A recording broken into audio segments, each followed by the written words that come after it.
ఏం చేస్తున్నావు మాము? తల తుడుచుకుంటున్నావా? ఏమైంది? వాటర్ పడిందా? సరే తుడుచుకో, మంచిగా తుడుచుకో. తుడుచుకో. అన్నయ్య తల తుడవా? అన్నరా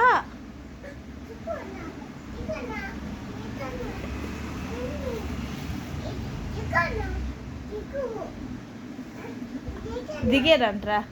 నీకంట తల తుడుస్తుందంట మధు. కింద కూర్చో.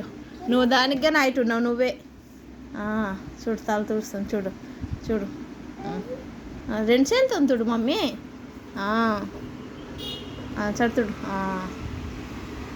బా వాళ్ళ అన్నకు ముద్దు పెడుతుంది. ముద్దు పెడుతుందంట. Okay okay.